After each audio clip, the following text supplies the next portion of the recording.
He allows, but he doesn't do. When we get in the way, we mess things up. The fork in the road. If I go right, it could be all types of things down that road. It could be car accidents, it could be bad grades, it could be all types of stuff. It could be that. But if I would have listened the first time, I could have avoided it. Whatever the circumstance in your life, whatever important and life-changing decisions that face you, remember that God is in control of your future. He knows the plans that he has for you, and they are for your good. When you come to a crossroad, and you have to give your heart, when you have your heart set on turning right, he may want you to turn left instead. You must be open to God's leading in whatever direction he sees is best for you. If you're following his leading, you will be in the center of his will, fulfilling the purpose he has in mind for you.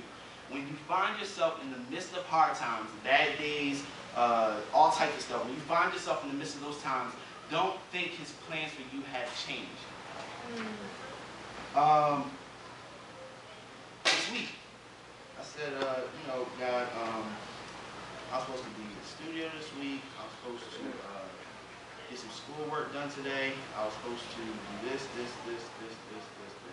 And then everything went downhill. I said, you know, what? So, and I too felt like that. Felt like, God, you must have left, or you don't care at this point.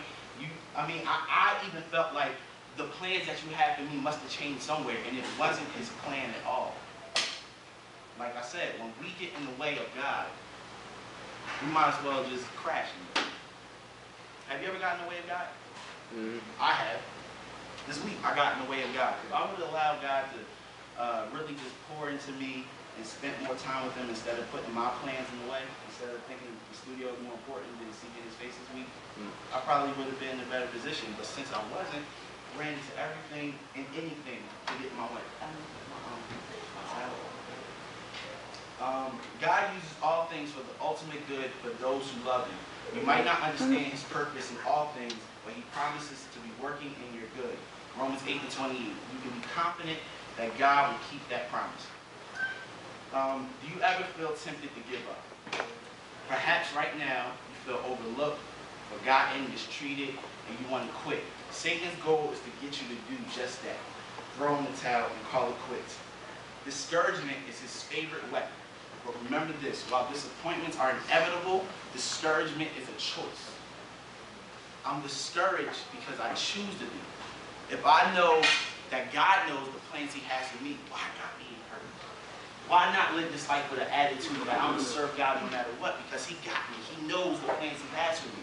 The moment that I decide to say, God, this may not be it, I took on that seat of discouragement. I sat there, and now I'm allowing my own thoughts and what other people are thinking to dictate my attitude, to dictate the way I think, to dictate the way I feel about God. In this current situation I'm in now, I'm doing so much, and yet I'm still not understanding, where are you? I'm still looking for God, and he's saying, I know the plans I have for you. I'm your planner, but it's up to you to trust me. It's up to you to trust me. If you don't trust me, then everything that you're going through is going to be what you're going through. It's going to be hurt. It's going to be pain. It doesn't have to be pain, but since I took that role on and trying to get in front of God and do my will, I'm hurting. I'm seeking. I'm searching. I'm lost. If we are ever going to reach our full potential, we must understand a very important truth. God is for us. He is not against us. God is for us. He's not against us. In Babylon, Israel sorted out her faith and rediscovered her deep need for the Lord. God often uses trials to position us for greater blessings. Even in times of great disappointment, he has our best in mind. He knows what he wants. He knows the disappointment and hardship for our benefit, and he desires that we see him as our only source of salvation and blessing. I had to really step back this week. I had left work early one day. It was crazy. I thought it was like my brother this week or something. I really thought it was like I needed a hit, or I needed to do something, like go away somewhere. It would be selfish of me not to. It would be selfish of me not to enjoy what God is taking me through. It sounds stupid, right? Anybody ever had like a scab? We all had scabs before, right? Yeah. I was the type to like play with my scab. I like it. That's nasty. It felt kind of good. It's just me. It's me. It felt good at the time. It just felt good to me. And not realize, I don't know why. Even, it don't have to be a stab. I get, you get bruised, tripped, and you hit your shin, or you bump your arm. It's like sore. I like pressing against it. I don't just to play with it or something like that. But what I'm realizing is my pain is for someone else. I'm suffering for someone else because as I suffer and I keep pressing on, I keep following God, I keep doing what I'm supposed to do, somebody else is getting saved, somebody else is getting delivered, somebody else is encouraged. Right. Your pain is for nothing. Your pain is for someone else.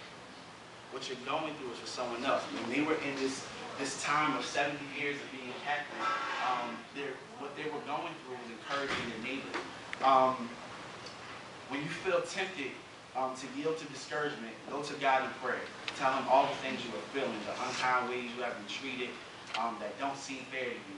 God has an objective view of the situation. He sees the future and knows the direction your life will take. He also wants you to totally depend on him and not rely on the compliments or resources of others. While disappointments will come, you live in a fallen world. After all, you can live above it by focusing your heart on Christ. We live in a world that is already fallen, so it's easy for us to fall as well. It's easy for us to give in because this world has already given in. Follow the trend. Anybody, y'all got friends, right? I'm just making sure, right? Everybody got Facebook buddies, but they don't know the people in person. True? It's true. So everybody got friends. Y'all good? So when you with your friends, are you the type to do what they doing, or you do your own? I got a lot. Amen. So if you are in an emotionally or physical difficult spot right now, refuse to become discouraged. Ask the Lord to reveal his will and plan for your life. Commit yourself fully to him and pray to obey no matter what it costs. If you take this approach, then God will provide for you in ways that far exceed human understanding. God allows hard times for his people because by their obedience, they themselves may be spiritually enriched and that their example may be a source of strength to others. The very trials that test our faith most severely and make it seem that God has forsaken us are to lead closer to Christ. That we may lay all our burdens at his feet and experience the peace which he gives us that the world can never give us. So basically, in this time that they're going through, 70 years, God is saying, I'm doing this just to bring you closer. Anybody been through something where, like, all right, perfect. Fellas, y'all gotta take out the trash at home? Yeah. I hate taking out the garbage. Point blank. Hate taking out the garbage. First thing in the morning, Tuesday morning, the garbage gotta go out. About like 8, around there, I miss it. All the time. I miss the garbage. I hate taking out the garbage. I hate washing the dishes sometimes. I don't like the little food particles that be in the sun. I just don't like dirt. I don't like dirt. But you like that. But the thing is, see, God doesn't do anything just to do it. He'll do it to teach a lesson. And this time, he's telling them to trust, believe, I'm bringing you closer to me, so when I bring you out, you'll be in the place that I need you to be. My mom telling me, Brandon, take out the garbage. Take out the garbage, take out the garbage, take out the garbage, take out the garbage. And I'm like, Mom, you know what? It's Wednesday. The garbage don't go out till Friday. They don't come. Why I gotta take out the garbage? The thing that she's trying to instill in me now is when I have my own. Somebody gotta take out the garbage. She's not gonna be there.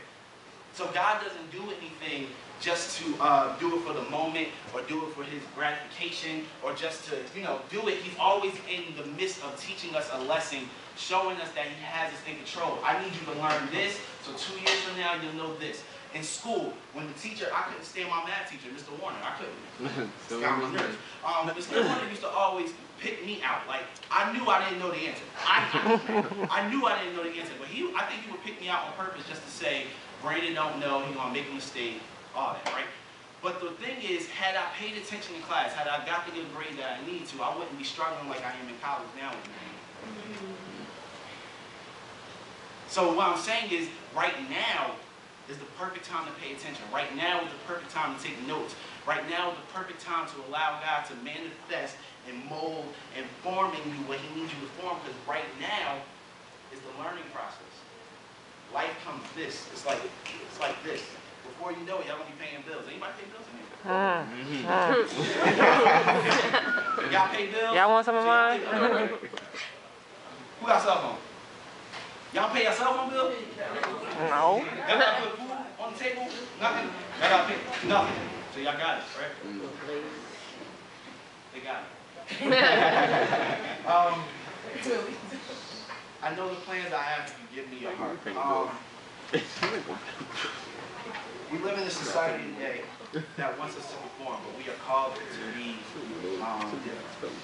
you were never meant to live in this world like the one you find yourself in. You were not created to live in a world that has the presence of sin, injustice, wrongdoing, and evil.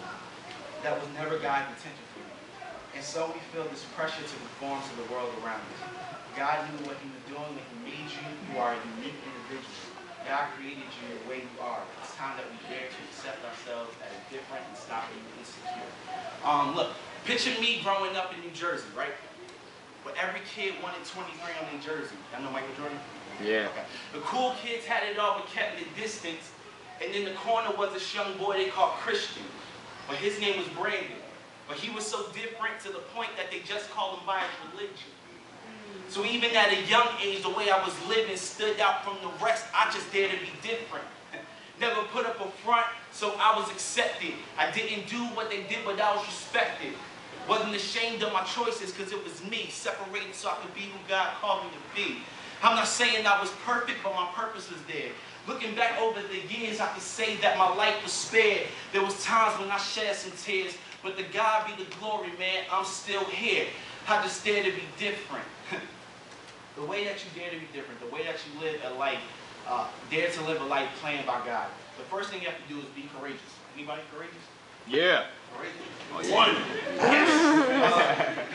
If you're going to overcome your insecurities and be the person God has called you to be, you must have the courage to be different. Unhappiness and frustration happen when we reject our uniqueness and try to be like each other. If you're going to be successful at being completely you, then you're going to have to take a chance on not being like everyone else. You must ask yourself, am I a people pleaser or a God pleaser? Wow, man.